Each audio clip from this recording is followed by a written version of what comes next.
तो I become youngest sword master ever की इस एपिसोड की शुरुआत वहीं से होती है जहां वो सारे बुढ़े एल्डर्स अपने अंडर रेस को ये सारे ट्रूप्स को लेके यंग के पास जाने के लिए निकलता है, जो कि स्टेल्थ एंड पॉइजन हॉल में जा रहा है। तो अब इस एपिसोड की शुरुआत में हमें किंग ऑफ डार्कनेस वाले बंदे को दिखाया जाता है। इसका नाम टैंग जकियन है। आपको साथ याद होगा तो ये बंदा और इसके फैमिली अपने छोटे यंग को प्रोटेक्ट करते आया था शुरुआत से ही। मतलब समझे ये बंदा अपने यंग का ही बंदा है। तो इसके पास अपना यंग आके बोलता है वो कंपटीशन जीत चुका है। जिस चीज को सुन के अपना ये किंग ऑफ डार्कनेस का मतलब विश्वास ही नहीं होता कि अपना यंग सच्ची में जीत गया इस कंपटीशन को। लेकिन तभी क्या अपने किंग ऑफ डार्कनेस मुस्कुराते हुए सोचता है उसने अपने यंग के बारे में जो यूनिक चीज है ना उसको पहले ही भाप लिया था। लेकिन अभी अब जो अपने यंग को देख रहा है यह बच्चा सच में इनक्रेडिबली स्ट्रांग हो गया है। इस चीज को देख के मेरी बहन प्राउड तो फील करेंगे, लेकिन उससे कहीं ज्यादा वो खुश होंगे। लेकिन अब उस तरफ इससे मिलो, यह पॉइजन किंग, इसका नाम टांग जिहॉक है, जो कि स्टैन मुनचेन का फादर भी है। तो इसको तो मतलब झटका लगता है कि अपने यंग ने इस कंपटीशन को जीता है। और उसे मतलब याद आता है वो 3 साल पहले अपने यंग को मतलब क्या कहा था। कंपटीशन ओवर होने के बाद उसको और उसके मदर को मुनचेन को उस तरह मारने का कीमत चुकाना पड़ेगा, जो कि शायद 4 साल भी नहीं लगेगा। ये वाला जो धमकी दिया था ना, उस धमकी को ही अपने यंग उसके सामने आके कहता है, जैसा कि तूने कहा, देख सारा, सचमुच में 4 साल नहीं लगा। तो अब बता, तू उस कीमत को क्या लेना चाहेगा? मुझे नहीं लगता तू इस कीमत को लेके संभाल पाएगा। वैसे भी हमारे टैंग फैमिली में एक कहावत है कि इस टैंग फैमिली के घर के अंदर मुंह को संभाल के रखना चाहिए, वरना तेरे जो बच्चे का हाथ गया है ना उसके बदले जान भी जा सकता है। तो अब ये टैंग मुनचेन कौन है शायद आपको पता चल गया। अब वो सफेद हेयर वाला बंदा जो कि डेविल के साथ भी डील करने के लिए तैयार है, अपने रिवेंज यानी कि टैंग को एक बारी से ही जमीन में रगड़ने के लिए बस। तो अब इस चीज को होते हुए देख के अपने किंग ऑफ डार्कनेस भी सोचता है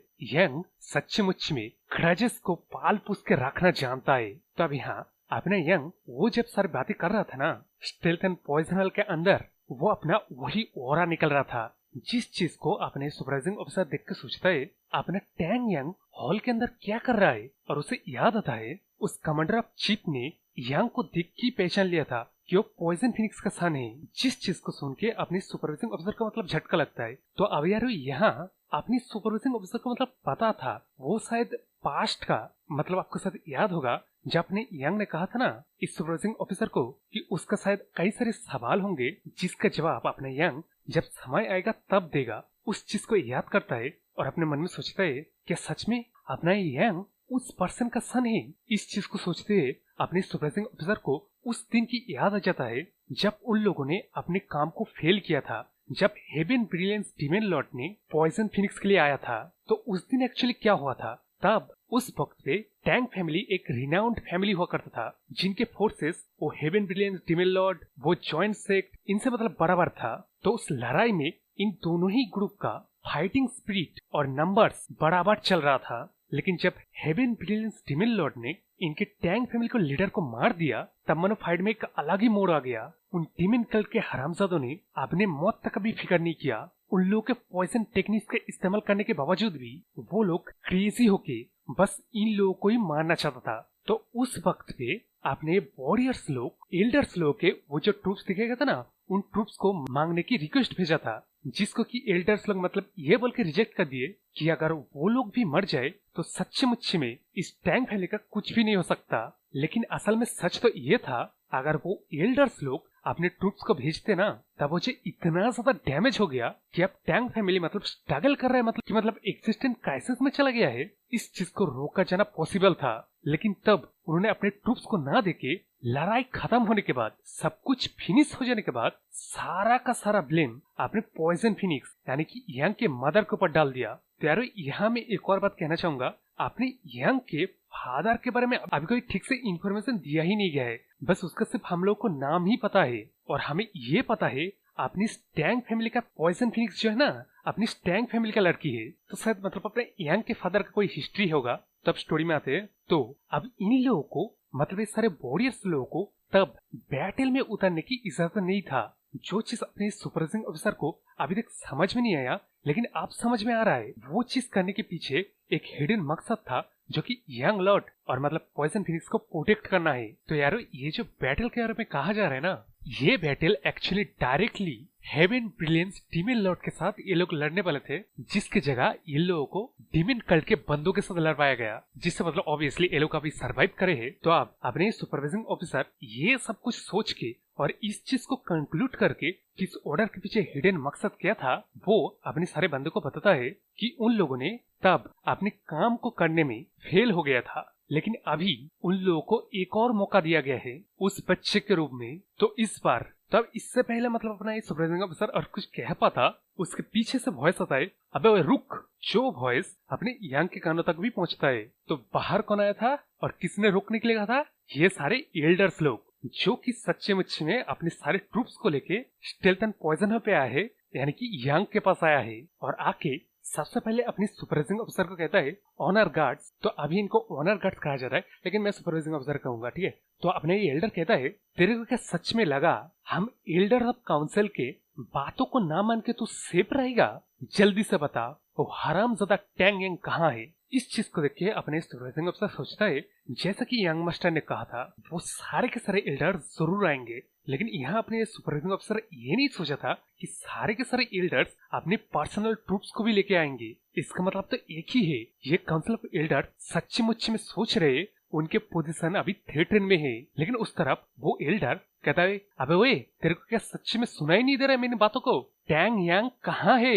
इस बात को सुनकर अपने यांग कहता है, अबे बुढ़े एल्डर्स लोग, चिल्लाने की जरूरत नहीं है, मैं यहाँ हूँ। इस चीज को देख के अपने डार्क किंग भी कहता है, क्या आप कैसे बात कर रहे हैं यंग मास्टर, और क्या आपने एल्डर्स के पास नहीं गए थे? ये सारे के सारे एल्डर्स यहाँ क्या कर रहा है? लेकिन इस तरफ अपने एल्डर कहता है, तेरी क्या सच में इतनी हिम्मत हो गई तो किस फैमिली का फ्यूचर लीडर का पोजीशन को ऑक्यूपायर करने की कोशिश किया, वो भी हम एल्डर्स के परमिशन के बगैर? इस चीज को सुन के अपने यंग नीचे उतरते हुए कहता है, मैंने कॉम्पिटिशन में ऑलरेडी अपना क्वालिफिकेशन शो करके उस कंपटीशन को जीता है, और तो और उस कंपटीशन की रूल के मुताबिक हम लोग स्टेल्थ एंड पॉइजन हॉल में आए हैं आगे का प्रोसीजर करने के लिए। इससे ज्यादा अब तुम लोग और क्या चाहिए? अब ऐसे एटीट्यूड और इस बात को सुन के वो सारे एल्डर्स मतलब वही बकवास करने लगते हैं कि किस तरह अपने यंग की पर्सनैलिटी एकदम नेस्टी है, वो लीडर बनने के लायक नहीं है। तभी उनमें से अपने ये एल्डर कहता है, टैंग यांग अगर तू जिंदा रहना चाहता है ना, तब तू कंपटीशन के दौरान जो कुछ हुआ है वो सब कुछ कन्फेस कर।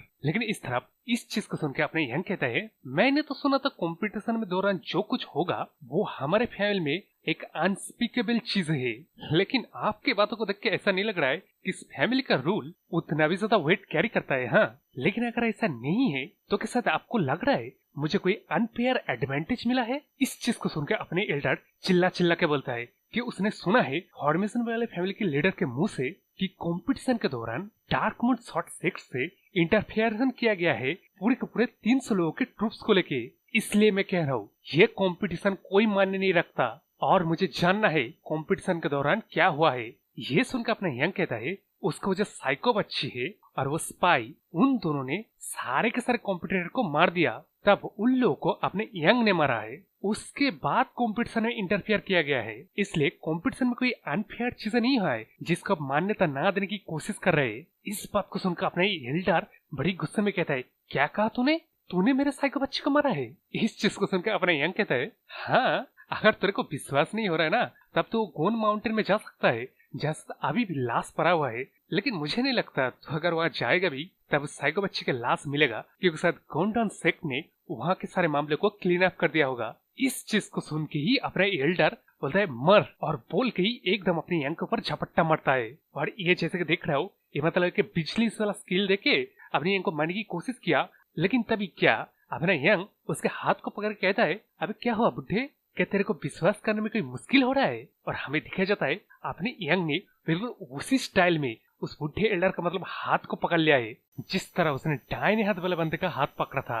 इस चीज को देखकर अपने एल्डर मन में सोचते है, उसका ये technique demon killing poison technique है। इस टेक्निक में जिस पॉइजन का इन्हें यूज किया है उसको सिर्फ कोई कांटेक्ट में आने पे ही वो बंदा अपने सुनने की और देखने की शक्ति खो देता है। इस चीज को इस बच्चे ने बस एक हाथ से रोक दिया, ये कैसे हो सकता है? नहीं सर रुको, किस बच्चे ने मेरे इंटरनल एनर्जी को सप्रेस कर दिया? मैं मेरी इंटरनल एनर्जी को डेकेड्स तक कल्टीवेट किया है, इसको सप्रेस करना इस बच्चे के लिए नामुमकिन है।